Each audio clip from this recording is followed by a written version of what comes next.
with either the Zillion or the Aurelia is where they got to start, because Golden Guardians is going to be hungry for wins here, knowing they're one game out of the playoffs. Well, Jat just laid it up. It all starts in Champion Select for TSM. The teams have loaded in themselves, so we're going to hand it off to the casters to get ourselves into the first online game of the LCS.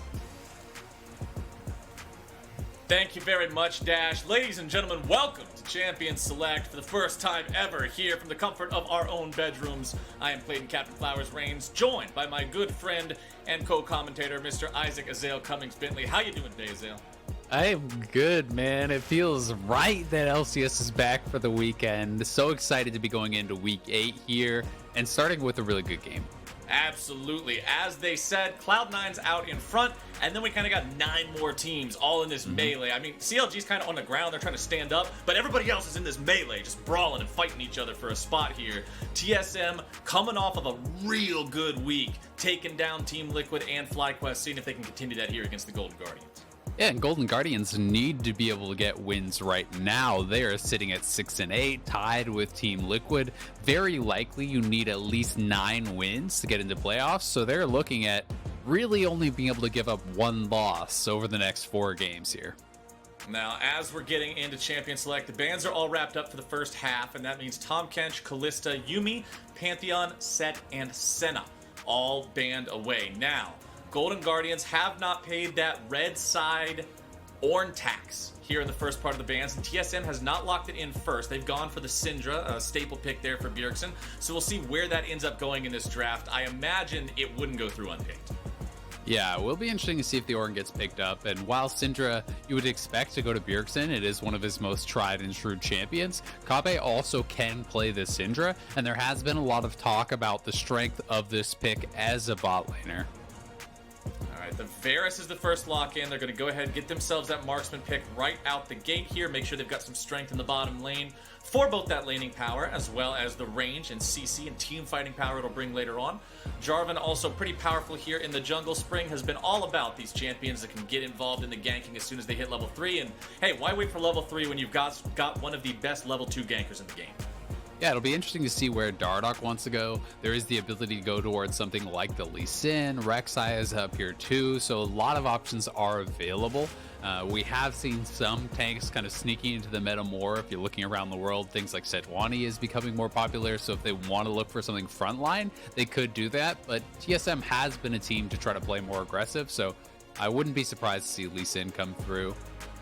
Well, we are going to get Aphelios picked up here for TSM, which means the Syndra is going to Bjergsen there in the mid lane. Aphelios will be for Kobbe, their bottom side, to lane against the Varus.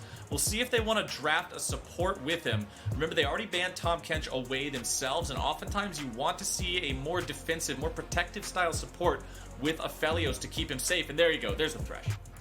Yeah, Thresh is going to be able to help keep him safe against the Jarvan. You can play the EQ. You can also stand back and try to lantern him out of those cataclysms. So there is the ability to play that both aggressively when you know where closer is on that Jarvan, and more defensively if you are worried about any potential jungle gank. Let's see how Golden Guardians want to round this one out here for the final pick of the first half of the draft. Looks like they'll go for their support as well. Locking in the Nautilus. Varus Nautilus is a nasty CC chain and a very powerful 2v2. Yeah, it really is, especially post 6. It's so easy to line up that combo. Point and click ultimate from Nautilus. You get knocked up right into a hook, into the Varus ultimate. It allows you to hit those piercing arrows very easily, and also prep for any potential ganks that could be coming down from closer. And now that Golden Guardians has actually picked their jungler, and TSM went for presumably their mid laner, that's probably where we're expecting the bans to be focused. Golden Guardians already taking out Lee Sin. They could look towards another jungler if they want, and TSM are going to ban out some of the matchups that they don't want to see for Bjergsen on his Syndra. Yep, the Zoe has seen a lot of popularity recently. The champion has had some pretty high highs here in LCS play in spring 2020, but it won't get to show those off here today, at least not in game 1. Rek'Sai, the second ban coming out from Golden Guardians, exactly as you predicted, targeting that jungle pool from TSM, making closer's life a little bit easier and getting rid of some of those champions that are so effective at getting on top of an immobile carry like Varus. Yeah, there are still some strong early options. Things like Olaf are available if you want to look towards that. Elise if they want an AP option, but that likely means they need to have some sort of an AD threat on the top side or risk being too one-dimensional up there for TSM. But double mid lane bans is expected here from TSM, and with that AD jungler, you could look towards Rumble. It is flexible between mid and top, so I actually quite like this as a blind here for Golden Guardians. Yeah, the Rumble locked in. It puts AP in the composition, and I'm not gonna lie, they already have quite a lot of it. I mean, Nautilus is already going to deal AP damage with whatever damage he does deal. Obviously, the support's not going to be a main damage dealer. And even though Varus is an AD carry, a lot of the damage of the abilities in his kit is going to come through as magic damage. So let's see how TSM want to respond to this. Aatrox, one of the better champions to blind pick there into the top lane. They know the Rumble can be flexed to either one of those solo lanes, so they need to be safe. And Sejuani, the jungle pick here for TSM, knowing their opponents already have the jungler locked in. They can't easily counterpick it with Trundle. Let's see what Golden Guardians responds with. Yeah, very interesting. So Sejuani, something I talked about a little bit earlier, is a very strong tank in the meta right now, and Jarvan's not a champion that can really abuse you in that 1v1. This is not an Olaf type situation where you're going to get slammed. If Kennen comes through, I am expecting that to be a mid-rumble and utilize that Kennen to try to win out on that 1v1 against Aatrox. That is a very advantageous matchup for Kennen up on that top side. So this is pretty AP heavy as far as the soul lanes go. And, you know, if you were already concerned about the kind of damage profile of the Golden Guardians comp, then this is going to be even more geared towards that AP. But I do think you can fix some of that by going Bladed Rune King, you know, on hit here with FBI and being vastly physical damage based. Yeah, if FBI falls behind for the Golden Guardians in this game, TSM with a single magic resistance item on Sejuani will just have an unbreakable front line. Yeah, that is something that they're going to have to worry about, but they do have some very strong lanes, huge kill pressure down on that bottom side. They have a winning top lane. Kennen into this range versus melee matchup against Aatrox is going to be pretty problematic early on for TSM. So I think for TSM, especially in the early levels, it's going to be about withstanding the storm. You're playing Sejuani, you're playing melee and range on the top side, so you need to kind of weather that storm and maybe play more around Bjergsen, who could get priority in that mid lane. We'll see if they're able to do it and find those outplays against TSM. But now with Champion Select complete, we are going to be heading to a 5-minute commercial break. Now, this is to preserve competitive integrity, add a 5-minute delay to the game. But once we're back, we will be casting the game exactly what you see right there in front of you. So we will catch you here, right here, this place, after this. Don't go nowhere. Welcome back, ladies and gentlemen. Thank you for rejoining us here. I'm Captain Flowers. That's Azael. And we have returned from our 5-minute break here to preserve competitive integrity here. Once again, we need to make sure there is a delay on the stream. However, we are still going to be casting the game as it happens right in front of your very eyes. Yeah, I'm excited to see it happen. It's really kind of back to the heyday of esports, bedroom casting, everyone playing remote. And I think it's going to be a lot of fun. Yeah, I'm very fortunate. It's kind of giving me flashbacks to my days when I was grinding to get up here and join Riot, casting all the random stuff I could get my hands on just from my bedroom in my parents' house out in the cornfields, being like, all right, let's see if we can get up to maybe 15 viewers for this one. But you're doing a lot better than 15 viewers now. Yeah, we got a little bit more than 15 viewers these days. But TSM and Golden Guardians, they're going head to head here. We already talked about how this is super important for Golden Guardians, especially because it seems like they can probably only drop a single loss here in these last few games. But the one thing that they do have going for them, if you're a superstitious kind of person, TSM has been going 2-0, 0-2, 2-0, 0-2 every week so far in Spring Split. Last week, they went 2-0. Just saying. Well, TSM did have back-to-back 2-0s earlier in the season, week 2, week 3. So it's all just, if they win the first game, they're going to win the second game. If they lose the first game, they're going to lose the second game. So we'll see if Golden Guardians can set up their opponents for an easy alley tomorrow. Also worth noting, some of the rune choices over here for Golden Guardians. You see Comet for FBI. This leads me to believe immediately it's going to be Poke Varus. He's going to be looking to poke down his opponents and then hard engage, utilizing the Nautilus, Rumble, Kennen, J4, and kind of hard engage on these softened up targets to wipe them out. It's going to be very team fight focused. You can see Conqueror on Hauntzer. What I am expecting is for the Conqueror into Gunblade, then full AP. This is a build that has become pretty popular as far as solo queue, especially in Korea.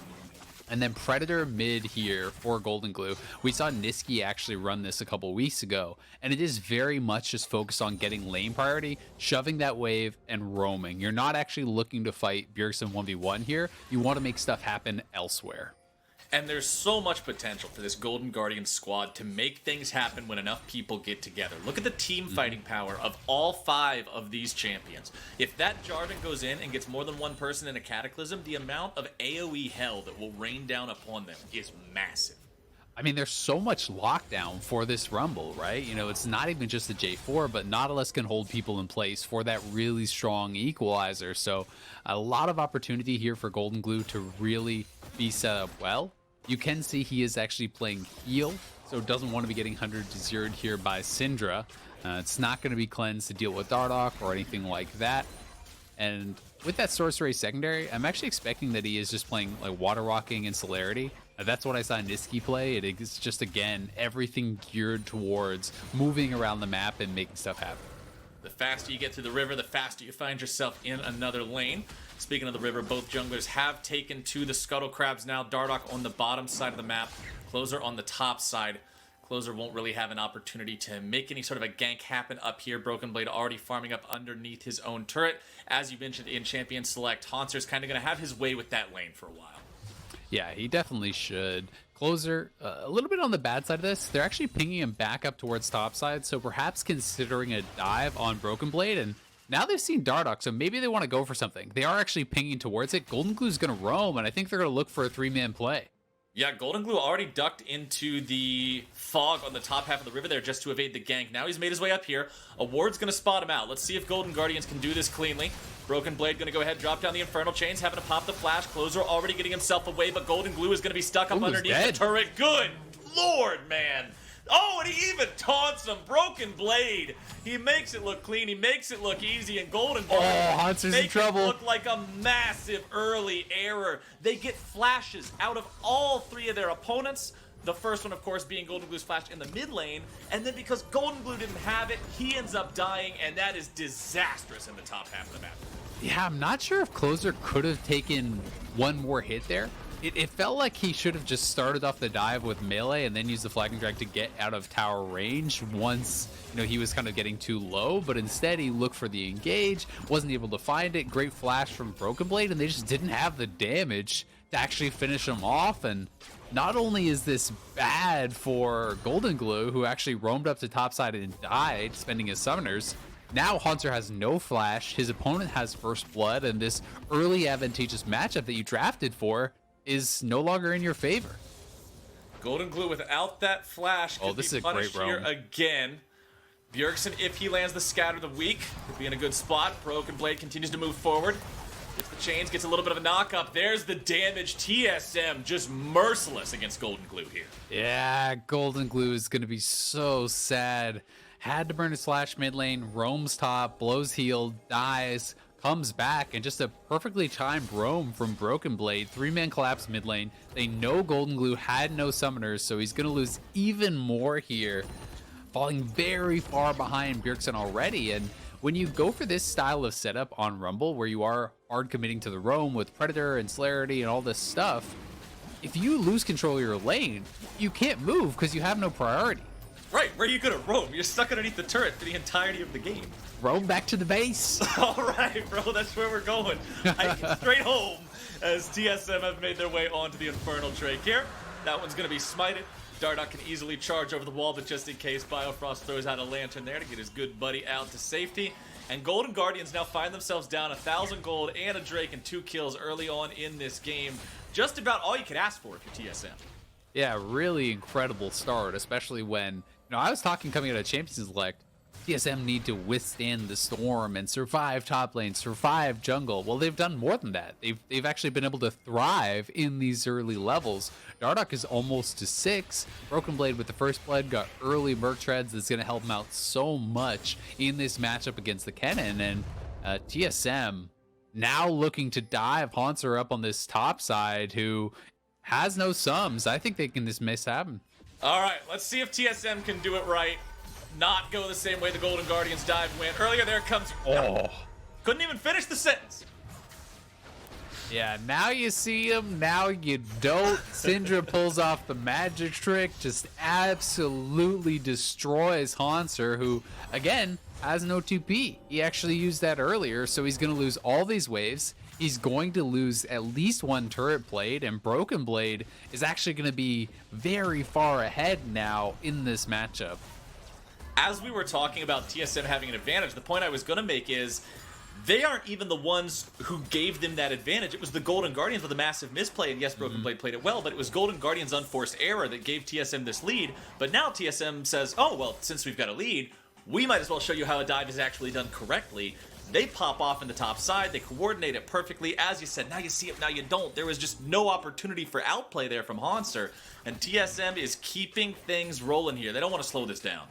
Yeah, they really don't, and I would say TSM at their best, this is one of the things they do as well or better than any other team, where they're able to actually utilize the extra members, bring pressure to one lane, so it's a 3-man play mid lane to get Bjergsen ahead. Then he utilizes that pressure to gift it back to his teammates. He is not just going to sit in mid lane and try to dominate that 1v1.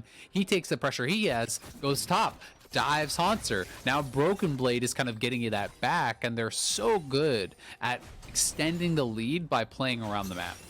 Here comes your CC chain, here comes your gank into the bottom lane, and there goes Huhi. Dardoch hanging around at the right time. As soon as they see him step up to clear that ward, Dardoch jumps in, Biofrost lands the hook, and that's more money in the TSM pockets. Yeah, Huhi looking for a snipe, not quite able to get it, but another kill going the way of TSM, who are just fully in control of this one. Golden Guardians gonna try to make a play back on top side. They can't afford to just sit back and do nothing, so they will look for a Rift Herald here, potentially try to get some sort of a 3-man play into a turret, but TSM is already roaming up. Thresh is going to be here, Dardoch is here already, and he still has his ult. This is going to be a 4-man melee. It could get bloody fast. The Rift Herald is still aggroed by the side of the Golden Guardians. Broken Blade leads the charge. Hauntzer almost has ult. World Ender is on. Hauntzer, no ulti just yet, but now the cooldown should be available. Importantly, though, the Rift Herald is ultimately leashed for TSM by the Golden Guardians. They give the objective away and retreat. Yeah, Goldenglue just wasn't able to get an effective ultimate. He actually dropped the equalizer. Bjergsen just gets lanterned out of it. Really did like 5% of his health, maybe. They've got to make sure that they're actually coordinating on these abilities, locking people down in the equalizer if they're going to go for a play like that. Golden Guardians seeming a bit rattled here early on. The coordination just not at all where it needs to be. Round 2. Bjergsen and Broken Blade, they want to make it happen here again. Hauntzer with the ulti, with the flash. There's no stopwatch available, so if he does get hit by any sort of CC, he's a dead man walking. Bjergsen coming around from the side. Wants to find that damage there. The burst goes through. The ulti comes down. Flash away from Hauntzer is going to keep him alive. Closer shows up to just provide a little bit of extra covering fire. And Hauntzer will get out alive. However, it does cost him his flash, and it does cost them the fact that TSM now has some free firing time onto this turret. Shelly is summoned at the perfect time to take down those last two incredibly tanky plates. They will get everything in the kitchen sink up here, Azael. It is a 3,500 gold lead for TSM. Yeah, these roams have been so effective from Bjergsen. Yes, Hauntzer survived, but loses his turret, right? He is now so far behind, just kind of getting bullied by this TSM solo lane duo. They don't overcommit. Dardoch just holding onto the flash and the ulti, so he's going to have that ready for the next potential fight, which likely will be at Dragon, because TSM, again, have priority on the map. Broken Blade is running over towards that Dragon Pit because they had the push on top side. Huhi goes into the bottom side. Chains of Corruption is going to follow up the dredge line there, and Biofrost is taken low. He tries to get away, but a nice snipe from FBI is going to finish him off here to start this fight. Broken Blade makes a TP in as Huhi is now the target, and Broken Blade will cut him down. A nice Sejuani ulti finds its way on the Goldenglue, who's forced to flash over the wall. They're going to use the blast, going to save two of their members, but that means that TSM now have 4 men in the bottom half of the map. They have priority over the Drake Pit. So although it was a kill going the way of Golden Guardians to start things off, grabbing that kill into Biofrost, it's TSM that come out on top. Yeah, they do come out on top there. It is the 1-for-1 trade of supports, but Dragon going TSM's way and forcing more summoners. Biofrost, I think, had his stopwatch available, so a little bit surprised that he didn't actually stopwatch. Maybe didn't see the piercing arrow coming through from FBI, or perhaps just thought he was going to be doomed either way. Yeah. One small advantage for Golden Guardians, though, is they do now have teleport advantage on Hauntzer. So they could look to try to make some sort of a play with that, but Hauntzer's not very threatening right now. He's just on a couple pieces working towards that Gunblade, so even if he TPs in, this is not a threatening cannon at this point. Yeah, a couple books, a Bilgewater Cutlass, and Grandpa's pocket knife, and an old pair of shoes. Not exactly going to make it so you're the team fight threat you want to be on those TPs. Kennen normally invokes fear and terror when you see that teleport coming in on a flank. But right now, you're just kind of like, all right, buddy. You can give it a shot. He's got the brown bags on his feet. Here, this is one more time. Biofrost getting locked up and sniped down. Perhaps just thinking he could have dodged that out. I think the stopwatch was available. Either way, it does go down. Broken Blade, a great TP in. The Q flash, locking him up, and then Dardoch forcing Goldenglue's flash also with that ultimate connecting. So really well played. And when you're examining the solo laners, it's not just Hauntzer that is in a world of pain here. Goldenglue has no damage in his build. He's sitting on Merc Treads, a Doran Shield, and a Ruby Crystal. This is not exactly that double spell pen, rip you up in a team fight rumble. Well, Golden Guardians make themselves a dive in the bottom lane, and they will pop Kobbe. Nice coordination there to pull that one off, as now it's Dardoch and Bjergsen working together here yet again in the mid lane. Heal or not, Goldenglue is done. Dardoch will not walk all the way into the bottom side enemy jungle. He knows that if there's any way he dies, that's it. Instead, he walks back into Bjergsen's loving waiting arms, and with the minions tanking the turret, he can exit stage left. Yeah, he's going to get taken down again. Goldenglue having a really rough one after that early gank into failed roam. He has pretty much been behind the whole time and looking like he's going to stay that way.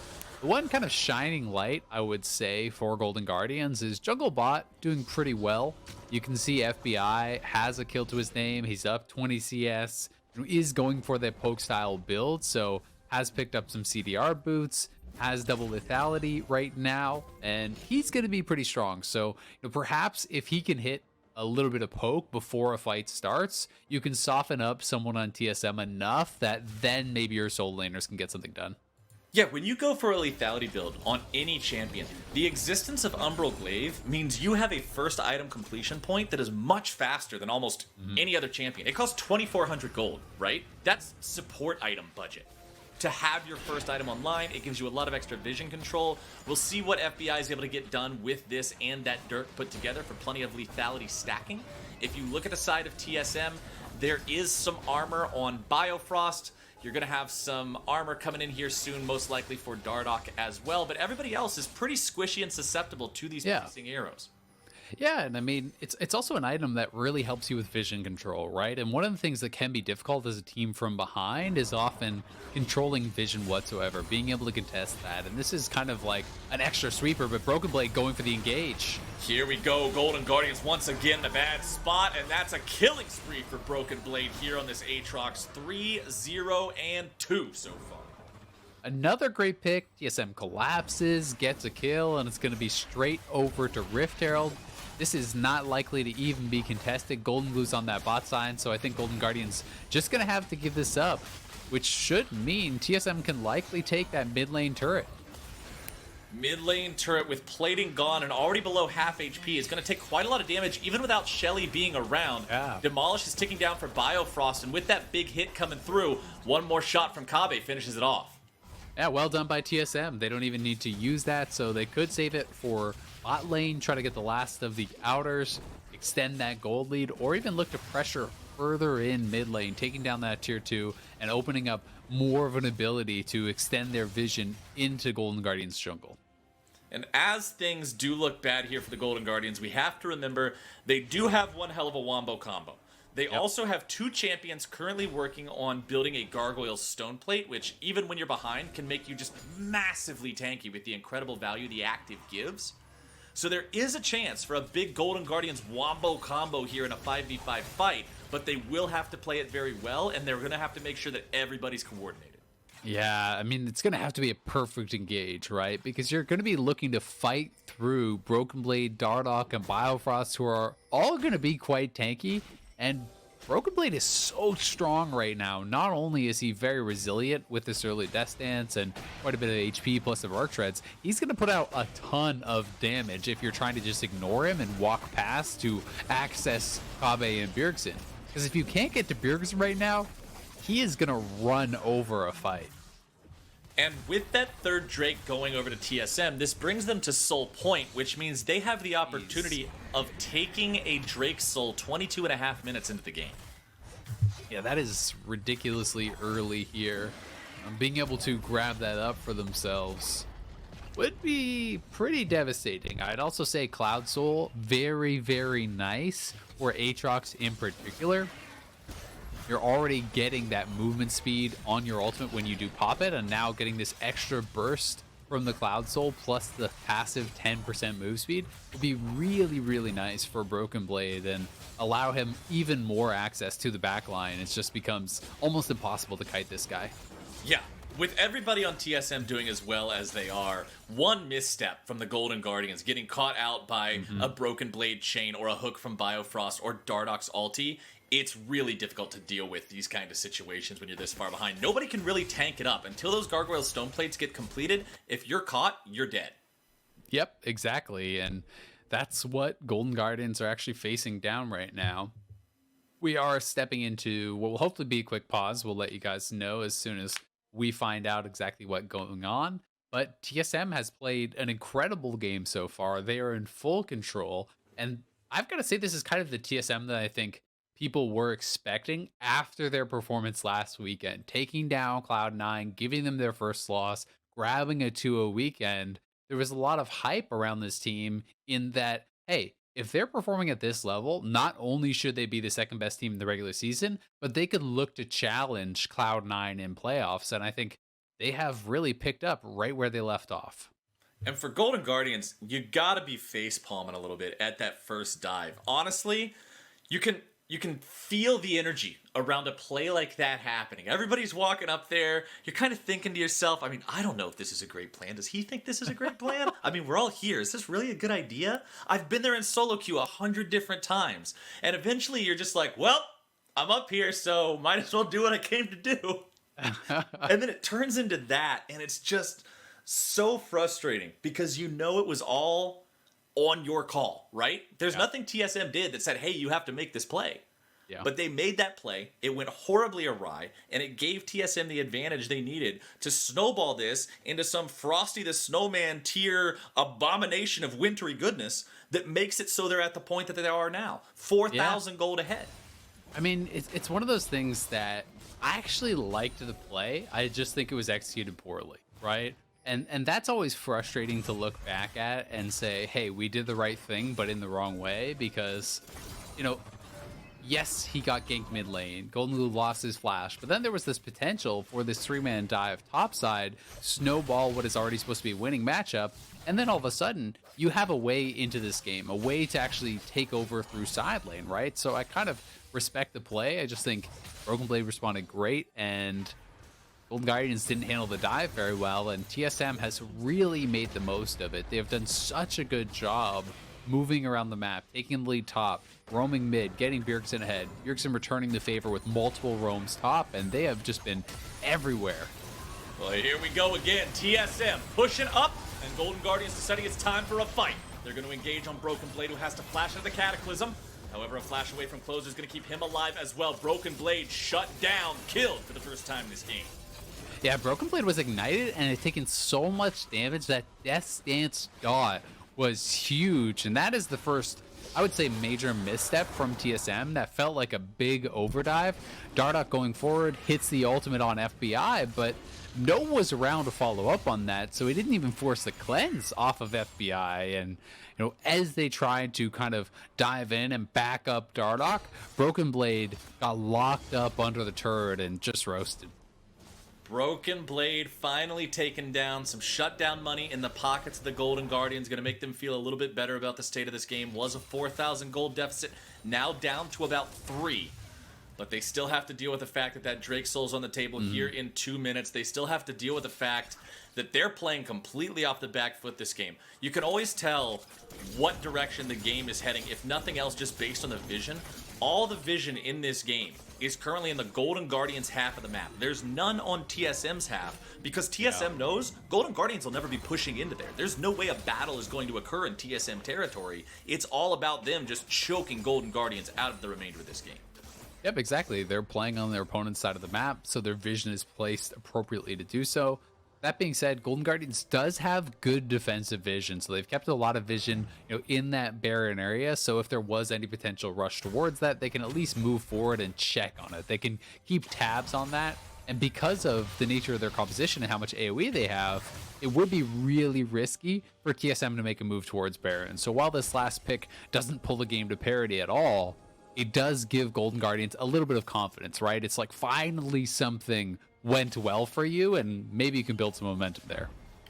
With Drake still being a minute away, we're going to see the TP Golden bot Guardians try side. to make some kind of a play on the top side, but Broken Blade has made a TP down to the bottom lane instead, and Goldenglue, for the 4th time today, is taken down by TSM. They have punished him relentlessly. They have hunted him never-endingly, and he is just having a pretty unfun time here today.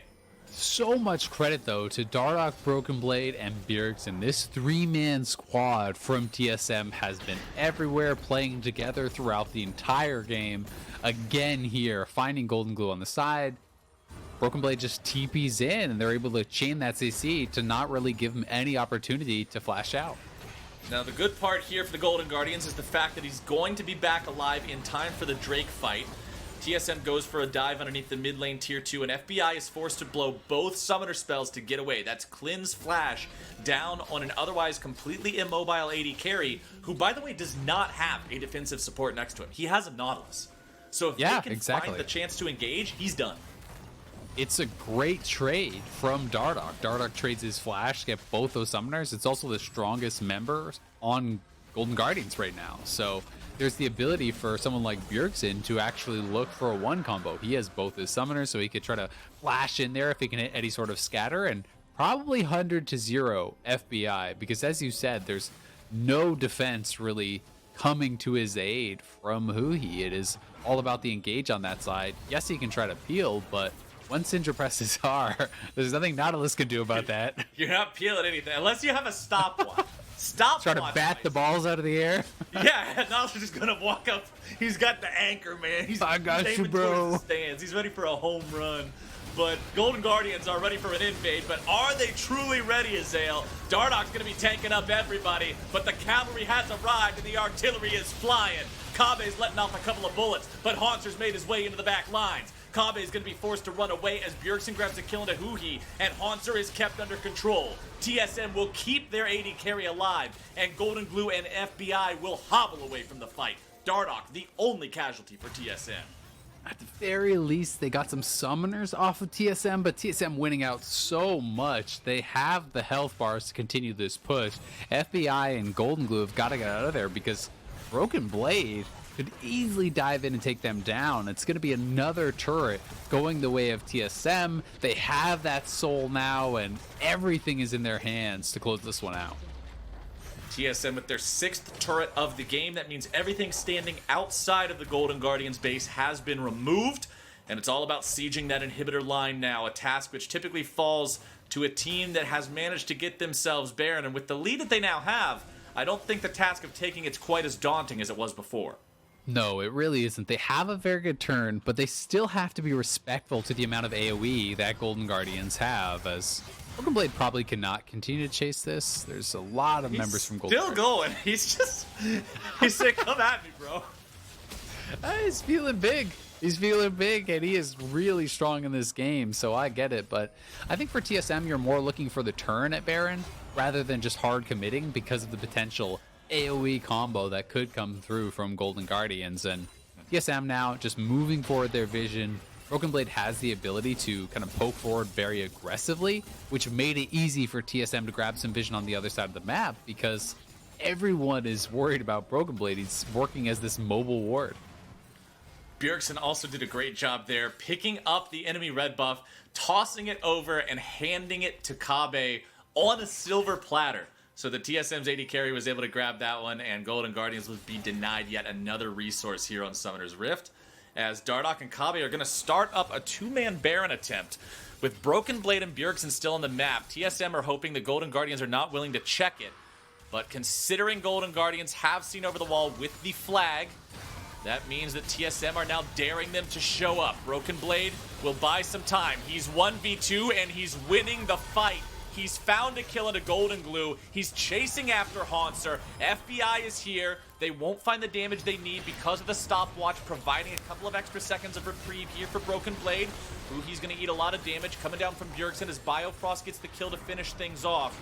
That is a 2-for-0 for the side of TSM. Almost 3-for-0 as Closer nearly dies as well. And TSM is right back onto the Baron. Closer is nearby.